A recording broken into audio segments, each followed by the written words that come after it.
So All right. Cloud9 is playing against Envy at Pro League that features Nifty, who was just the analyst at Blast Pro Series Miami, where Cloud9 played. What's the point That's here? just a fact. What is the That's point? just a fact. That's just a Where are you fact. going with and this? you can use that fact however you want. I thought you were Okay. gonna say like he will have watched like all of the Cloud9 games. He will know how they play. What they I just found like I just found it amusing. Maybe it's a fun fact. Maybe it's a sad kind of a fact. fun fact. Maybe Yeah, it's a that's true. surprising fact. That's like kind of this NBA surprising, team- honestly, to me, just because This NBA obviously, team honestly isn't that bad. Like there is some potential here actually. yeah, not too. I mean, if we don't expect them to tear it up on an international level, really. They have But they sure. have young Sam, Android, Fugly, Nifty, JDM that played like decent with Kerrigan at least. Who knows? Maybe something can happen. Like Cloud9, they didn't sell me anything. Like No. the rounds they lost, that round against Liquid, the last round, like literally, I don't know. How do you survive that as a team?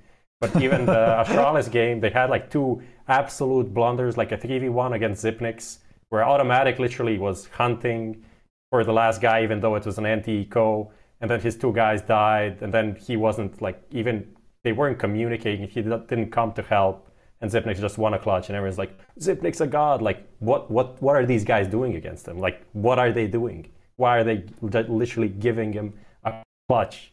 So a couple of these rounds, I'm not really sold on them so far, so could be actually kind of a rough time at Pro League for them. I'm not. Yeah, it shouldn't be too easy for them, but somebody told me, one of my little birdies told me that for that event, the only map that they really practiced like a lot on, like they were feeling good on, was Overpass, and they played that 3 out of the 5 best of 1 games. So there is obviously room for growth, but I am with you guys that it's difficult to see too much positive at the moment. Maybe after the majors. So moving now to Pro League, we'll get stuck in there. So those of you who didn't actually catch up with it, North America and EU is going on at the same time offline. We had Group A, which had Optic, North, X-Space Soldiers, and the debut of Mousesports. It was actually the debut of the X-Space Soldiers roster and that of Optic as well. And then during the North American side of things, we had Renegades, NRG, E United, and INTZ with stand-ins. So there was a little bit of a mess. Did you guys catch many of those games? Not Group A, no. I mean, not Americas anyway. I did some, but like not that much in depth. But of course, I think the European mouse sports thing is the thing to discuss, definitely. Just mouse sports beating everyone and quite comfortably. Convincingly too, yeah.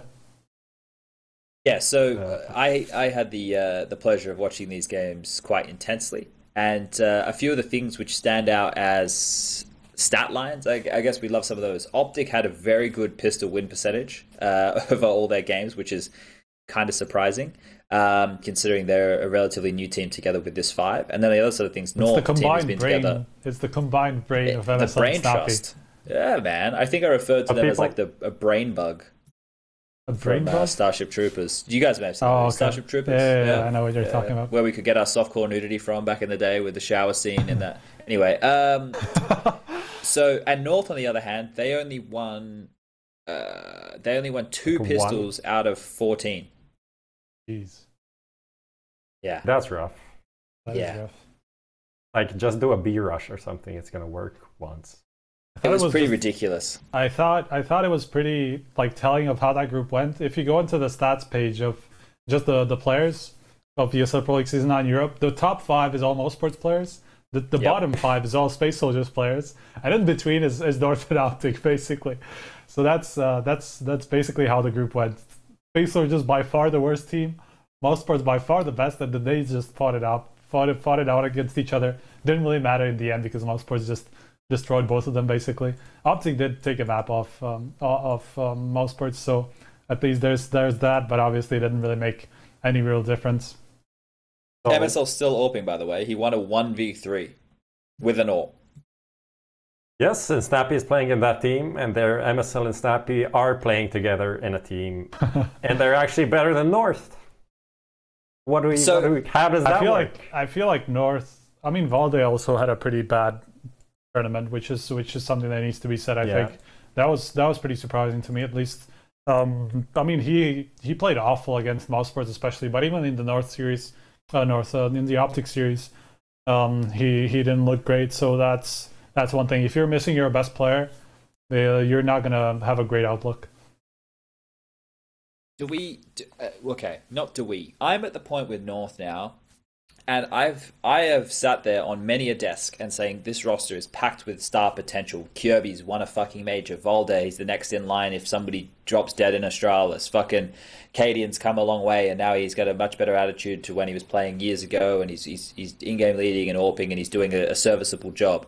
Gade, as a multi-frag player on the CT side, locking down positions like close T main on train, is just fucking owning it. Like, he's still getting away with it, even though it's the same shit. AZ is performing much better in recent times than what we have seen from him out of the last 2 years. But they still just fucking suck. So are we at the point where there's too much pressure being put on these kids to play a brand of Counter-Strike that they just can't play? Or is it that these guys are just, they just really struggle and can't convert in officials? I think either way, no matter which one of those two that you land on, I'm fed up of having the storyline of North have potential, because it's squandered now. It's wasted. How long have North been an organization for where they've been trying to change this and follow the Astralis blueprint, at least in terms of professionalism, and nothing's happening? You go into this group as the only team with a foundation, the only team who's had significant amount of practice, strategy. Sure, the coach might be a little bit new, but who the fuck cares? Like, the nature of the team has been there for such a long period of time, and they just struggle. Like, they make easy things look difficult. And we get to do interviews with them after the game, just asking them a couple of questions from the desk. I know that Prof was thinking about exactly the same thing as I do when you said that. When you said that phrase, and we both had that video of that clip from you showing how space soldiers are making things difficult. Oh, we both had that bottle. Same reaction. Yeah, exactly that. Yeah. Anyways, I was also laughing in the chat. Someone said, "Hey Sponge, I'm a dumb C9 fan. I need you to yell at me. Thanks." Maybe he needs to pay for that. By the way, that could be like a good service that you could do. Yeah, exactly. Yeah, like $200 an hour or something. To get yelled at. Just get me on a bad day, and then I'll give it to you for free. But I think that North for me are a team who have to fall off my radar in terms of ever seeming like a top 10 prospect, like on a regular basis. They've just been on the edge for fucking ever. That's the thing. Like, they've never really passed that mark. Even like back in Dignitas days, basically, like they were like a borderline top 10 team, sometimes looking like potentially like on the cusp of top 5. But then the next month they just dropped back down. So that's the thing. Like, but that's the thing. Like, that Dignitas lineup has like 0 players that are now in. Well, yeah, of course. But just like, but the identity is there. Exactly. The all the roster still changes. Stays. So over the course of three years or whatever. Yeah. So that's kind of good for them. They kept the identity. Too bad the identity is perpetual, not winner, just okay team. Yeah. Do we think that they're overrated in terms of where they are right now, being the 12th highest team? The new HLTV All rankings came out. They're 12th in the world. Do you think they're 12th in the world best team? Like, do they feel like that to you guys? Because they don't feel like that to me. I'm not trying to be harsh. Like, last week they beat FaZe. That, like, I was sure that wasn't going to happen. Look, I don't see enough teams below them to make it over. Basically, that I have confidence in and saying that they are better than North. So I feel like that's at least about right. Because sure, like, you could look at Wendigo. That's definitely one. Like, they're number 13. They're right below. Probably is gonna. I mean, yeah, Mousesports, but they have to make it back through points. They just literally made a new team. So that's one team, but that's just one spot that you can definitely say. Then Wendigo is like on par or whatever. It could be above, but then like you go further down and you look at G2 teams like Valiant, Avangor, big. Just not enough teams. You can't really put them in the category below them, like Wendigo, G2, Valiants, but you also wouldn't put them like in the category above, which is Fnatic, NRG, Vitality, and IP. Yeah. Maybe they're just like in between there. I feel like they are exactly what they're kind of supposed to be around that point. Sure. Like, in terms of like expectations, sure, I can see that, because like a lot of people just still go like, yeah, but this North team, when they finally get it together, they could get somewhere, but they haven't. So yeah, that's just down to fan expectations and even a little bit our expectations as well. So just because we think this is, at some point should work. The question is, Optic obviously have an in-game leader to spare.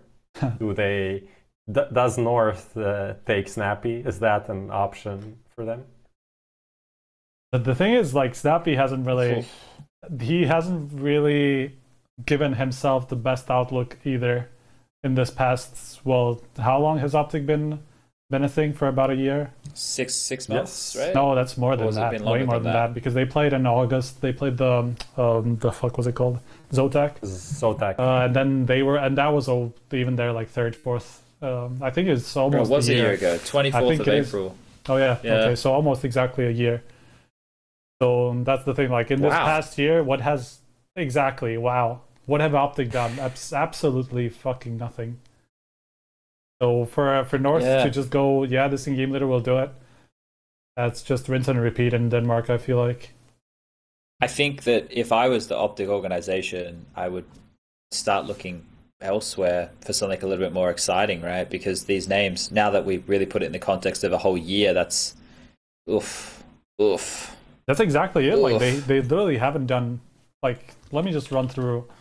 By the way, we never touched on this the last time we talked about Optic, but them as an organization, like whatever Cloud9 did, they're like 5 times worse. Like from what they had to what they have now and the way they did it, like all of the steps, like I think it's just a lot of mismanagement and maybe some favoritism about who they want in a team, because obviously they have the Danish guy being like a general manager or whatever, Milk, who came over from from he's not even there anymore, is he?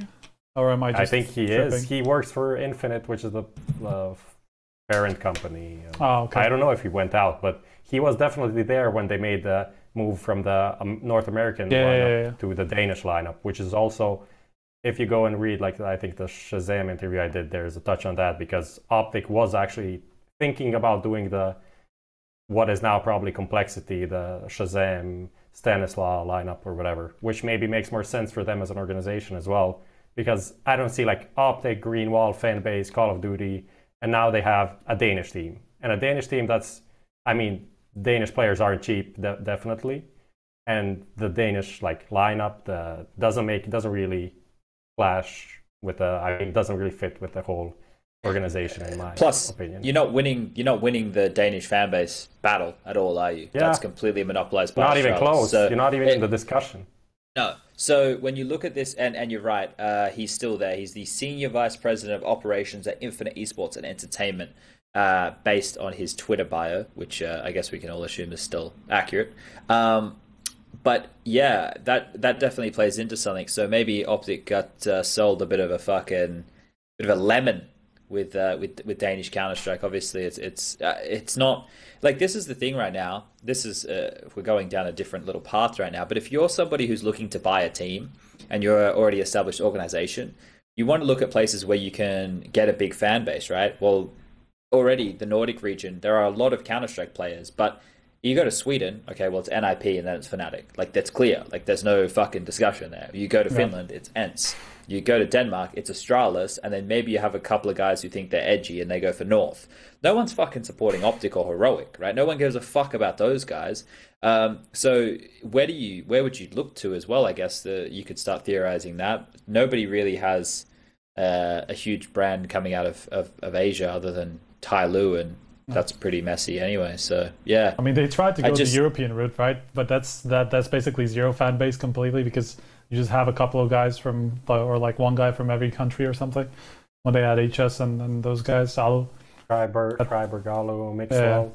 But I think that lineup actually had a decent fan base, because those players had good personalities. Oh yeah, that's true. That was some personality, because Alu, Freiburg, even Mixwell to a certain degree, they all had a. And Magisk was the 5th as well. Magisk that's true. Also kind of. Was HS on there, right? Yeah. HS is was the least kind of popular, I guess, out of that entire bunch. But still, you know, that lineup also didn't prospect. That lineup also didn't have to fall apart. Obviously, there were talks about getting this and that player, but no one was acquired, and then everyone left.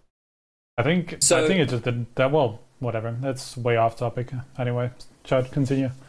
We can move on to mouse sports now, I suppose. And watching them was really refreshing to see. I think if you look at the stats in a group with only 4 teams, then you go, oh, look, they played well. But obviously we need to see them play against better teams. What I really liked was the fact that I could hear them. And the mouse sports of old with LMBT as the coach and Sonny in the roster and Oscar in the roster, flat, quiet.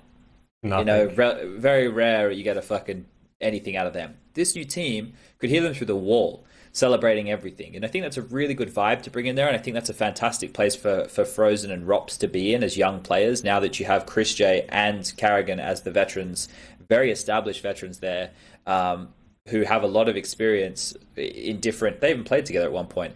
So I think Chris J was showing individually he is still a very good player. Rops doing what he does. Frozen, I think we're still in his very fledgling status right now in terms of playing on this level of Counter-Strike. Voxic, yeah, AWP, just killing people, pretty standard from him. Nothing, you know, crazy, but he's doing his level. And I think, you know, when you look at how he was propped up in Hellraisers for it to be him and Issa as the star duo, it's not going to be like that in this team. He can have off games, and I'm not worried about mouse sports losing, because I know Chris J can pick up the secondary AWP. I know Frozen and Rops are very good. And even Carrigan, you could see what it was like now for him to have confidence behind him again. Once again, keep it in the context of lesser teams, sure. But he was multi-fragging in positions where, say, somebody got entried on, and he's picking up 2 kills, maybe getting a third. Like, he was doing a very good job as somebody who's now 29. So he's you know, getting on in terms of the Counter-Strike world. What do you guys make of it? I definitely like that. I obviously didn't really know about the shouting part. Or anything like that since I wasn't there, but I mean it kind of made sense just because Woxic is in that team now, who was famously pretty loud with Issa on the Hellraisers team, and just generally the Hellraisers team was pretty loud in overall. Chris J was always the loudest out of most sports anyway, like even the previous roster. Frozen, I'm not even sure that much. I think he's kind of like a little bit like Rops in being kind of quiet, but it just makes sense that this team is a little bit more emotional than the last one was, because that was a little bit of a dead zone, to be honest. So yeah, that makes sense.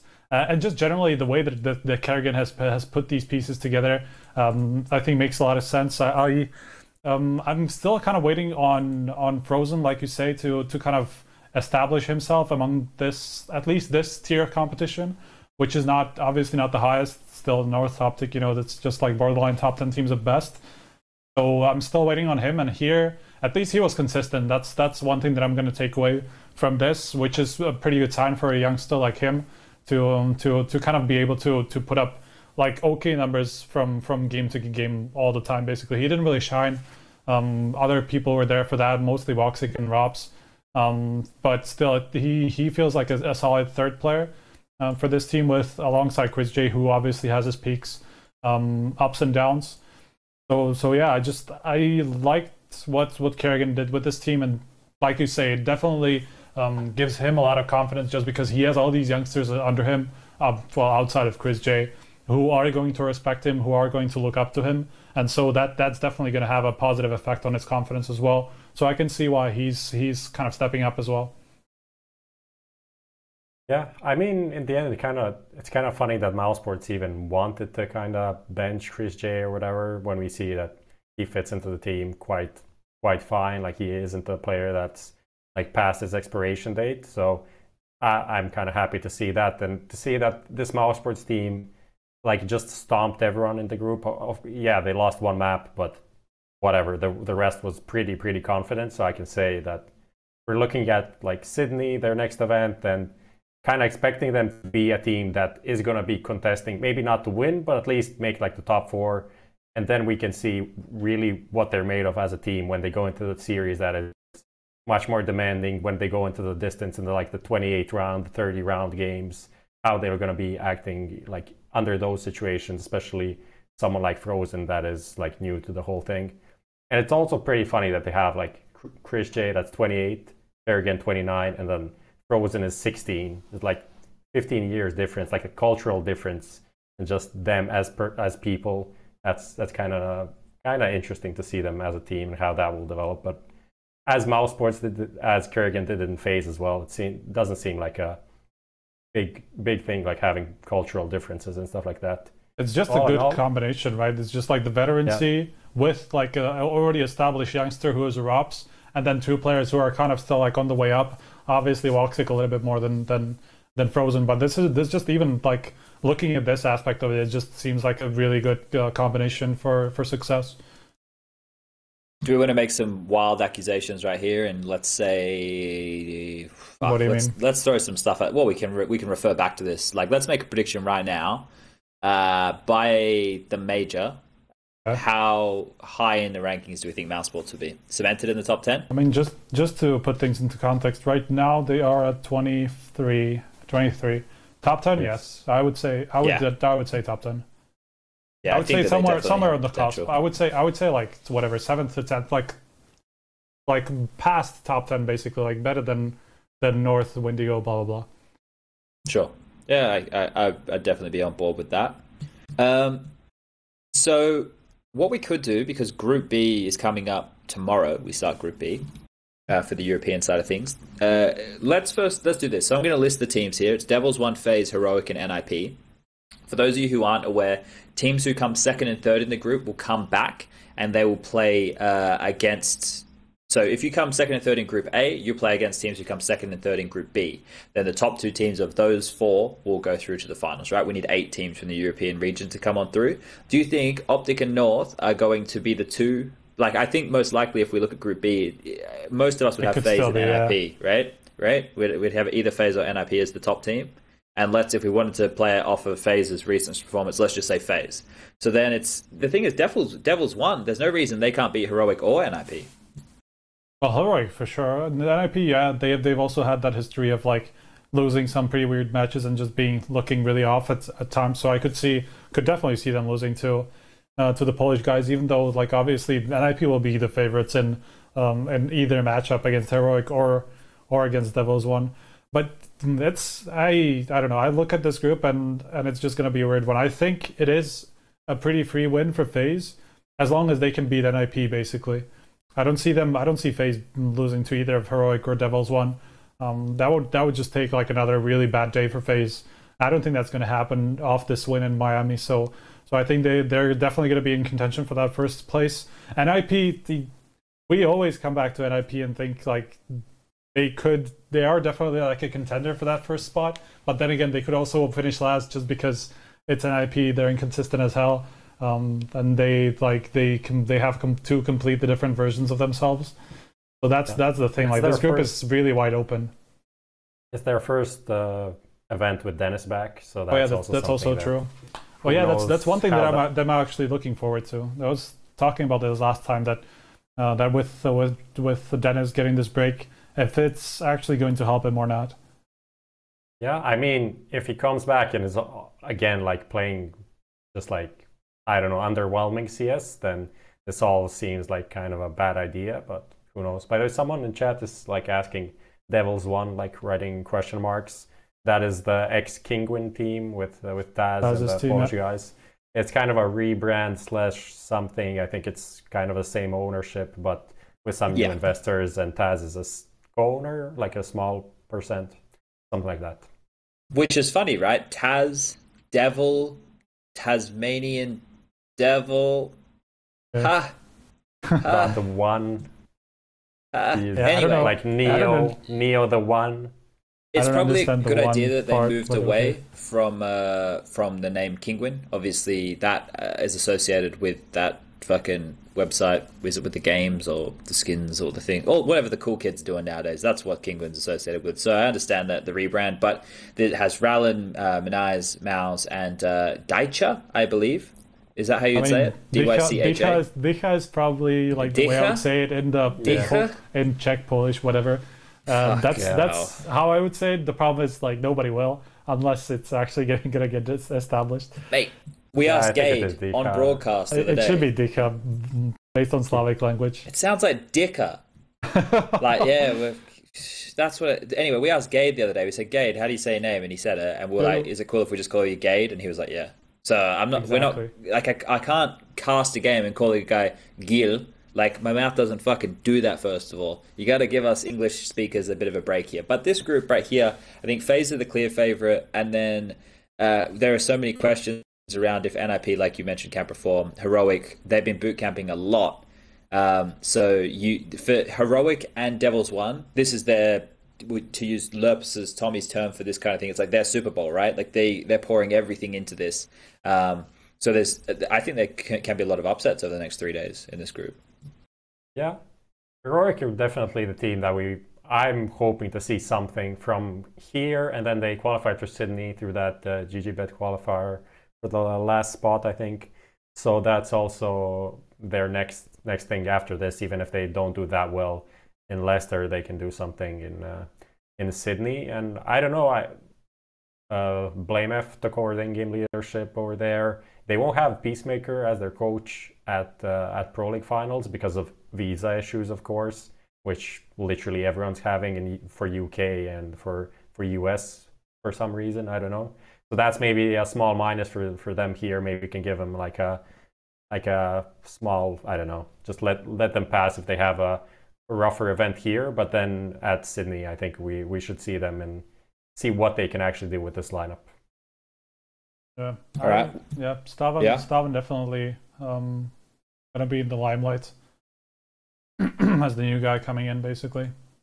Yeah, and we've already seen him play on land back in the day, but he had the comfort of his brothers. Obviously, there was Dragonfly and is it Life Dance?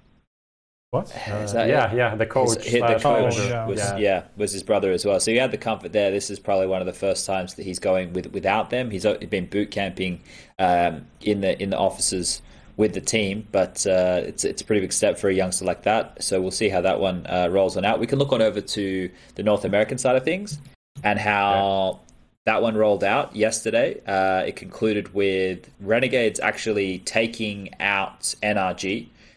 They played United on the first day. Out. Yes, taking down. So Renegades beat United. They beat INTZ and they beat NRG, but on the first day they had Cutler and Smooya standing in, and they weren't able to get it done against United. So the way it worked out, this group, just for those of you playing at home, INTZ had stand-ins as well. They had Showtime and Horvey standing in for Destiny and KNG, I believe it is. Of course. Yeah. Of course. So there was a three-way tie in the group where NRG, United, and Renegades were all tied. Now, those of you who haven't seen it, Mihao, one of the League Ops guys from ESL, tweeted the little snippet from the rulebook in terms of how the tiebreakers work out, and it comes down to map difference. So there's a whole bunch of things, and then I think it's map difference. I don't know if the first one's map difference. It's first of all, it's like head to head in terms of points. But anyway, yeah. But the first one that actually where you could draw, but they obviously beat each other, so there's no way that that can resolve. Exactly. So it was NRG going through first, and then United and Renegades will have to come back to play again in a later week. So we can't take anything from Renegades because they play with stand-ins. We can't take anything from INTZ because they played with stand-ins. United played against teams with stand-ins, and they only won against teams with stand-ins. And NRG beat United and beat INTZ. So it's like Renegades actually did the harder job, I would say, by winning against NRG with a stand-in. Like that's pretty wild. Just noticed Group D. What the fuck? Oh, that's the. What? This is the South American. Yeah. This is the South American one. Yeah, never mind. So people need to let me explain that. I got surprised by that one like a month ago. It was announced or something. Ladies and gentlemen in chat who are a little bit like Group D is rigged. But basically, what you need to realize here is the other three groups, just because they have Brazilian teams in them, are all teams who are meant to be, at least from my understanding, living and competing within the North American region. Whereas Group D is made up of teams who live and compete within South America. So that is why the disparity between the groups is so broad. Now, Pro League, the whole goal of Pro League is to be a global league in all different regions, right? Well, you obviously have a lot of teams from Brazil who have all followed in the footsteps of MIBR, SK Luminosity, Kaboom, I can keep going. And they've now moved to that part of the world. They're either struggling to get P1 visas or they have P1 visas, whatever. So that's kind of why we have this bit of a disparity. And I know people were up in arms when Furia didn't take the slot, and then we had the whole singularity bullshit. Actually, we can talk about that maybe. That's a pretty good segue right there. But that's why Group D is so heavily weighted in that way. What did you guys think about the thing with Singularity not being the invited team, but it was Furia and then it went to Luminosity because Rogue didn't have a team anymore? Like, all of these teams are so low on my radar that I can't really say that I follow, like, oh, this team is obviously better, this team is worse. Like, I'd have to go and really do a bit more digging before I can really say anything. But like the Furia thing, obviously they declined, and they would be like they're the best pick. Choice. Yeah, they declined because they're playing Rio, and is that a good choice or not? I presume they have something planned around the whole event, which is in Brazil, where they have their maybe sponsors or other things planned that they just can't cancel right now, because even though it seems like a long-term better thing, it's just like short-term they probably just can't do it, because it is kind of last second and all of that, and Rio is something they planned for a month or more. So with that, like coming down to Luminosity and Singularity, I think the Singularity post, even though it kind of was written weirdly, I think it made some good, brought up some good points. It was written by a kid throwing his toys out of a fucking pram. That's what it was written like. I read it and I went, I just fucking, oh, Jesus. The thing is, like, you would have part of this. I'm just trying to come up with like a reasonable solution instead of just inviting one or the other, right? Which would be just to play a tiebreaker for that MDL season 30, right? Because both of them went third to fourth. So how do you decide which one goes through? Just have them played against each other like a best of three. I'm sure there was time for that, or there must have been some way to organize that. So it's just a weird decision for me, just because there was an obvious better solution. Unless there's something I'm missing, that one of the teams wasn't in the region or whatever at the time, I just don't understand why that wasn't utilized instead. So they would have been in Group C, right? So there's still 4 days from now until they would start playing. Yeah, there's time for sure. That's the thing. But we have to. We're looking at it like there'd be time on the way the calendar works, right? But I'm going to play devil's advocate once more and look at things from a TO perspective, and I'm going to sit here and I'm going to consider a couple of things. So how long ago did this announcement happen? With it was less than a week ago, right? The Furia Luminosity thing. Ago. I'm trying to. Yeah.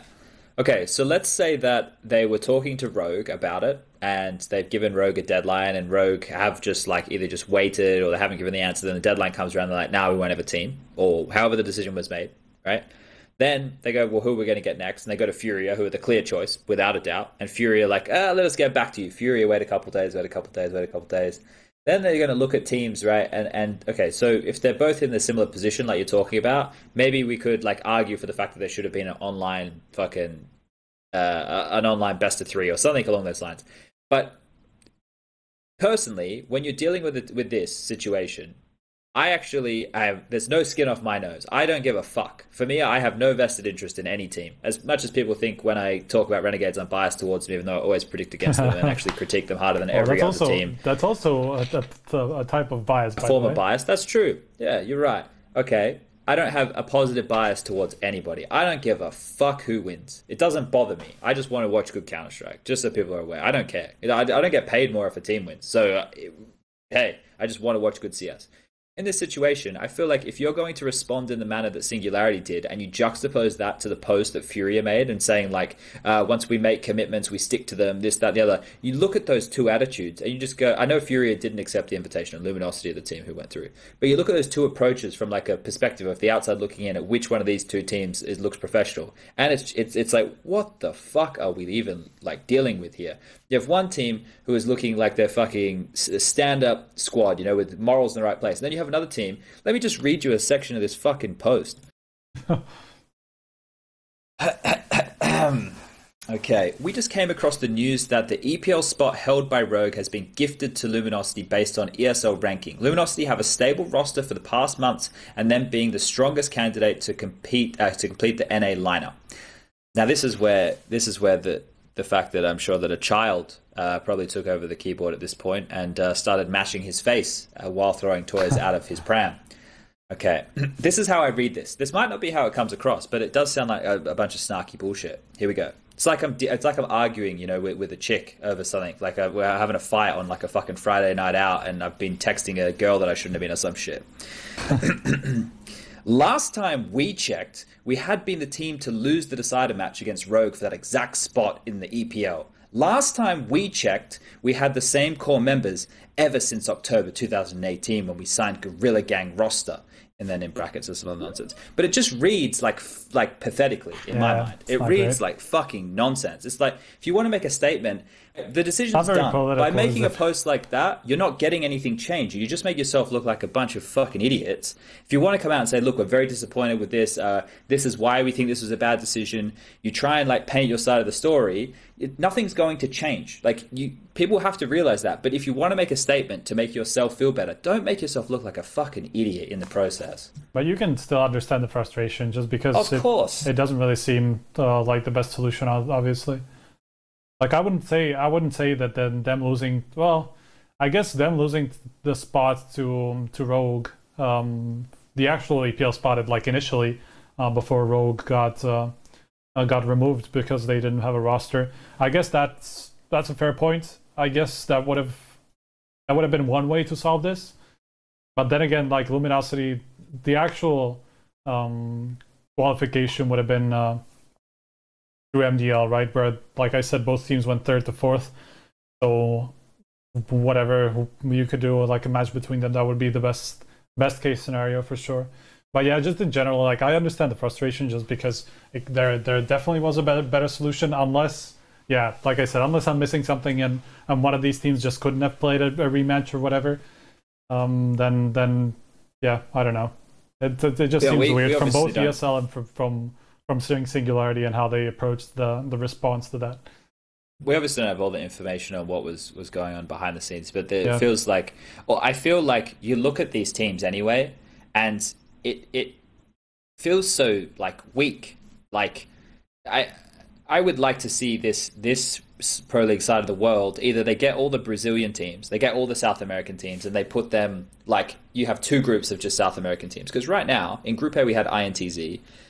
In Group B is all North American teams.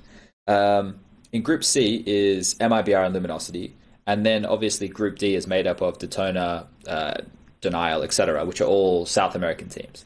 If you just put MIBR, Luminosity, INTZ, and Furia, and then you mixed that with Group D across, and you had two teams that were South American two groups of South American groups, then coming out of that, you know, you would probably have MIBR and Furia, most likely, right? And then you would have good teams going through, and that means that you would put Envious, Cloud9 in the other groups we were talking about. You push them in somewhere along those lines. You maybe knock out one of these lower-seeded American teams, and then it actually looks kind of competitive. But I understand why they're doing it. It's because they live and compete in North America, so that's why they're part of the North American Pro League. That's why Renegades get to be there. That's why the fucking, what are they called? The South Africans get a chance to be in the Mount Juliet and stuff. Because ATK. Yeah, are they even living in America still? Currently, I think they're not there. As far as I know, they flew back to sign for this new org when they left Denial, and now they're ATK. And I know actually they played something. They played something online in their qualifier for Cologne. So I think they're in NA again. By the way, I kind of cocked it up. Actually, the MDL didn't really decide anything. Like the relegation was played 5 months ago or something, which was when this spot went to Rogue, and that's not the MDL. That's how they got into MDL season 30 rather than the other way around. That is also deciding something on a qualifier from 5 months ago. Yeah, that's the one weird part about it, right? Like to make that argument. But like, sure, originally they would have, like, if Rogue, basically, like if this happened like the month after the qualifier, like at the start of the year, if Rogue got disbanded like at the start of the year, I'm pretty sure Singularity would have made it through actually. Instead, just because the qualifier and its implication that Singularity were the third team in. If Singularity was some great, amazing, up and coming team, then they would have gotten the spot. Now they're like both floating somewhere in the middle of nowhere, and like I mean, just merit wise, like based on how both teams look, yes, I agree. But then again, like if you have a qualification system, then you should probably follow it in order to replace some teams if necessary, right? That's I can definitely see the frustration there, to be honest. For me, however, like I get that, and I made a tweet. Was it this morning? Did I do it yesterday? I don't know. I tweeted something, and it was about the relegation format for Pro League, because I don't know what it is, and I don't know if they've even decided what it is just yet, or maybe they're waiting to roll it out once the group stage finishes. But for me, right now, at least in the European side of things, there's a real opportunity to have a great relegation system that will allow a lot more teams moving up into the Pro League, because I think there's a lot of weak teams in Pro League right now. And I think there's a lot of teams in the Mountain Dew League right now who should probably be in the Pro League. Just, you can't say that, like, obviously it's a long process to get to that point. Now, what I suggested was the bottom 4 teams, so the teams who come last in every single group, play off against the top 3 teams, is what I said, from Mountain Dew League, and then have a wildcard team. Now, that wildcard team could also be from the Mountain Dew League. Like, if they're a team, you know, like Ents or Vitality, who doesn't make top 4, for example, in Mountain Dew League for whatever reason. And people got all up in arms when the VP thing happened, right? There's so many double standards out there at the moment. It's fucking ludicrous. But then people are like, oh, why is Vitality not in? Why is Ents not in? Well, because the qualification system to actually get into Pro League is very difficult now. But I think that, let's say, for example, use Mouse Sports. If Mouse Sports weren't already in the Pro League, and then their roster completely disintegrated and they got called fucking Rat Trap instead of Mouse Sports, right? With this same roster. And then they would have to go through multiple different seasons to even have a shot of playing in the Pro League. That would fucking suck, because they're probably going to be a top 10 team like we just established. Yep. If you talk the system I'm saying and you grab a wild card, oh fuck, look at this team that just formed, they've come from nowhere and they're top 10 in the world. You want to be able to bring them in for the opportunity to qualify. You don't just want to throw them straight in the league. You just bring them in with the opportunity. And I think just because of the open circuit nature of Counter-Strike, you need to have that. The rigidity of having the league so cotton to, oh, well, you have Mountain Dew League, and that means if you're playing Mountain Dew League, that's the only way you can move up or move down. I think that is good to have the structure, but you need to have like an opportunity to slightly bend that occasion when it makes sense. Like, you need to have a chance to look at the rules and go, okay, well, fuck, let's say Astralis like weren't in Pro League. What the fuck? Everybody would want Astralis to be in Pro League, right?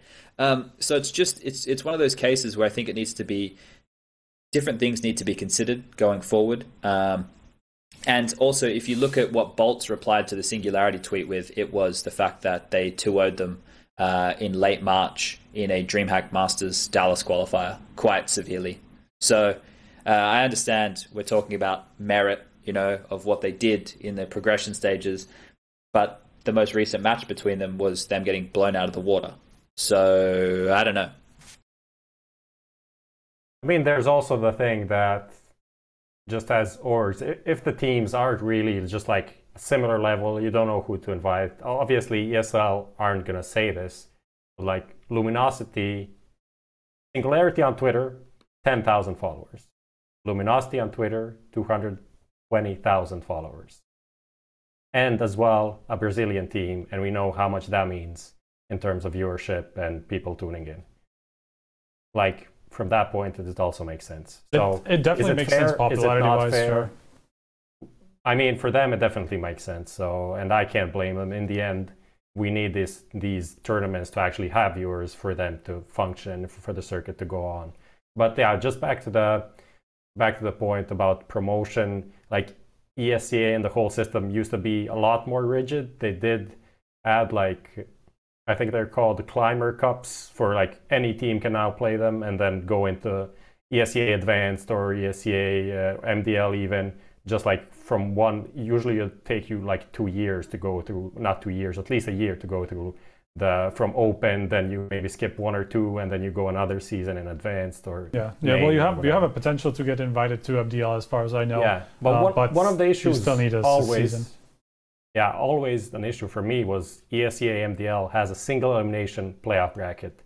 And that doesn't make sense, especially if you have 3 teams going into the latter part. If you have 3 teams going into the latter part, which is the Global Challenge playoffs relegation for ESL Pro League, then you should really have double elimination bracket, just because people can play each other in the first. And the quarterfinals go out and have no chance to go further, even though in theory they could be the 2 best teams. So and things like that could then resolve if someone pulls out or stuff like that. You'd have a better ranking of the whole playoffs. But it's just some of these things that ESL, in my opinion, should work on. And you shouldn't have like this season already played out. Like Space Soldiers they finished last. Can they play next season of Pro League? How will the relegation work? No one knows. Like, how can they be selling themselves to a organization if they don't know what their status in the league is? So they could essentially be totally eliminated, and they don't even, maybe they have been told something, but like the public doesn't know. And things like that should really be decided before teams get into the situation, and then we can, Australis finished last, okay, we won't have direct demotion for this season. Yeah. And that's a bit of a fuckery that can go on. I'm not saying it is going on, but it allows you to kind of play with some of these situations after they happen. There's always, it allows for the suspicion, and at least that's what the problem is. And we saw the same thing with previous seasons of Pro League, right? When they expanded and basically like gave Virtus Pro multiple chances to qualify and just keep them in the league and stuff like that. We obviously don't know that was happening, but it was happening, and it was happening mid-season, not at the start of it, like before any results actually came in. It actually happened after the season was played out. So there's a history of ESL doing this with Pro League, and that's not great for sure. Yeah, I don't actually, like I meant when I talked about the relegation, I'm not sure if they've decided or not. It's just what we know publicly, right? Yeah. And what we know publicly, at least what from I can find, is there hasn't been announced yet. It may have been, we don't know, so we can only speculate. One of the good things that we get to do here. So I guess we looked at group, we haven't looked at Group B yet for North America. One second, let me bring that up. Oh, that's the thing we mentioned with Cloud9 and MIBR, right? Yeah, that was Group C. And so Group B is Complexity, Ghost, Liquid, and Lazarus, which is Lazarus, yeah, with Swag. So that was the team which was meant to go to Sydney, but then they didn't get the slot because it was only Swag on the roster or something. I don't know exactly what happened. It was Swag and Zelsis and 3 players that then got signed by E-United. Vanity, Food, and Marquee, I think. That's the 3. Yeah. So with this group right here, I think it's pretty clear who the standout name is. Liquid. We already spoke about that in the Master Beta segment. And then it's just a battle for second and third, right? Complexity with the stand-in of Jordan. He's obviously played with them recently, so it shouldn't be too much difficulties there plugging and playing with him. Very serviceable player.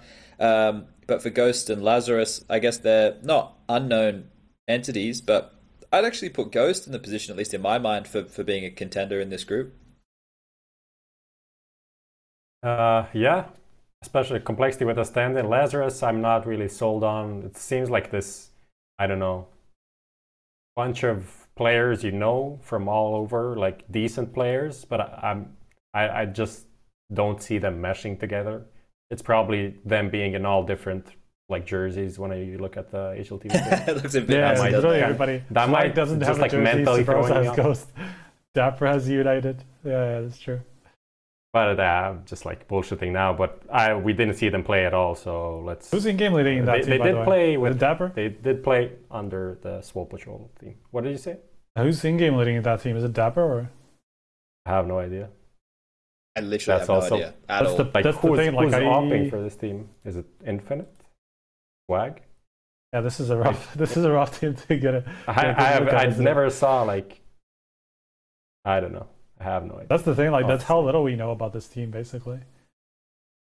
I guess what we can do is for a month.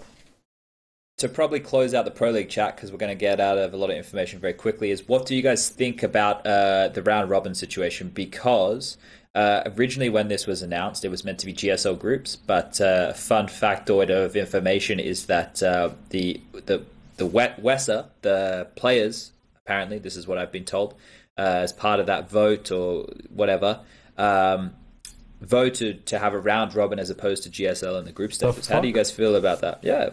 I don't mind it. I actually think it's okay because it makes it in my head feel more like a league. Like a league, yeah. I understand. I mean, if it was GSL and 3 teams going through, would be kind of literally you play like 2 games and that's it, right? Oh yeah, that's also Yeah, that's true. Yeah, it's Like kind of hard you don't to have make to it play the another way. decider. So it's Yeah, kind yeah. of like there were some. So I don't know. I think it was the Epicenter, one of them, that had the GSL with 3 teams going forward, and it was kind of weird, I must say. That then doesn't really function properly, in my opinion. Yeah, it would be 3 matches instead of 6, basically. I think they would have probably played out games anyway. Well, yeah, because of the right. matchups played later, right? But like nobody wants to watch matches for seeding. Well, now, like on both days, so yesterday everything was still up in the air for the North American region, and it was as well for Europe when we kicked things off, right? Because if North were able to beat Mouse Sports, and we assumed Optic were going to beat Space Soldiers, we were going to have a 3-way tie, right? So there was still a lot of opportunity for things to go down in that regard. It's just a different... The payoff is obviously a lot longer, so it's further down the line. But the groups themselves can still be interesting in who's going to get that automatic spot, right? And then when we come back for the secondary groups, the round 2 groups, then it's a lot more cutthroat, right? Like it's either you're making it or you're not. Whereas right now, it's still in a grey zone with like North and Optic, for example, who get an opportunity. But I like the fact that ideally, in my mind, I would prefer it as it used to be in terms of everybody plays everybody. But I would prefer best of 3s. But this is the format we have. This is serviceable for everybody, and it seems to be the players seem happy that they get to play on LAN. So there's the positives there. Yeah, I don't mind. Like in theory, it works well for organizations. In advance when you're playing each match, which doesn't happen with GSL. You have the schedule like a week in advance. You can schedule all the social media posts, get your fans in, and all of that stuff. So that's kind of okay. And with the 3 teams going through, that also makes sense. Even though it does go into some like weird situations, we're not really used to these. Like NRG going through in first place. I'm not sure like when they finished the game was like, did we go through? Are we first? You don't really know what the result of the. You know the result of the match, but you don't know the final standing right away, and that kind of takes away from the whole excitement in my eyes. Like we had similar situations with the Blast groups. It's you win the game or you tie the game, and you're like, okay, so what does this now mean? And then you need like 5 minutes to figure out what actually happened. Did you go through? Did you not? That's my biggest flaw of the round robin.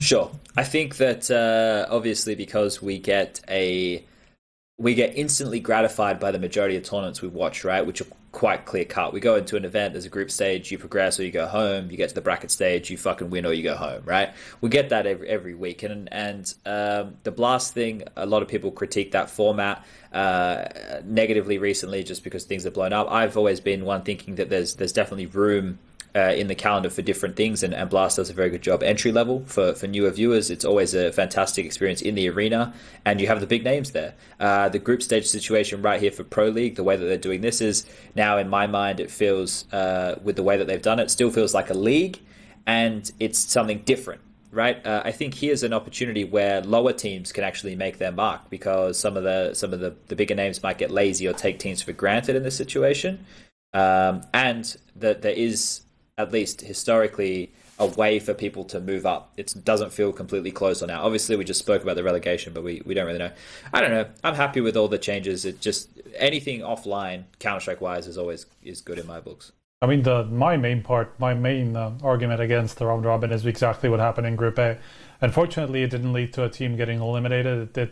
It's sure it still led to a team going to the finals, actually like the deciding spot. But at least it didn't eliminate anybody. But that's my problem. The tiebreakers of round robin are always kind of like, though I don't want to say unfair, just because sure there's a system, they know about it going in, so they kind of agree with it. So that I can't call it unfair. It's not really a good metric. Even a maps difference is not really a good metric to separate 2 teams from each other, because maps won don't even matter in series. As long as you won the series, that's what should matter. So that's just generally my argument against round robin, and that's kind of what sucks every single time that we see it in play. Almost every time anyway. I get it. I definitely can understand that from a perspective. The older I get, the less upset by these kind of things. Like, no, it's not that. It's like I look at it and I go, okay, well, if they know coming into it that there's 1 to 9 ways of the ways that the tiebreakers are decided, and if they're ever going to find themselves in this position, then maybe they shouldn't pick into a nuke or a map that they might get blown out of the water on. And you have to, you know, pick maps kind of different, you know, and that does change the approach. But but you don't think about the thing is like even knowing about the system, you don't think about it that way. And I'm not sure you should really think about it that way. You really should think about how you win this series and then go on to the next one and think the same way, rather than think on a global scale of okay, we need to win both maps here, otherwise we go out and stuff like that. That's just not how Counter-Strike is meant to be approached. This happens all over the world in I can see why it's happening. Sporting elements and stuff. So it's kind of just the way it's going to unfold. I think we can move forward now from Pro League. I think we've finished with that for now.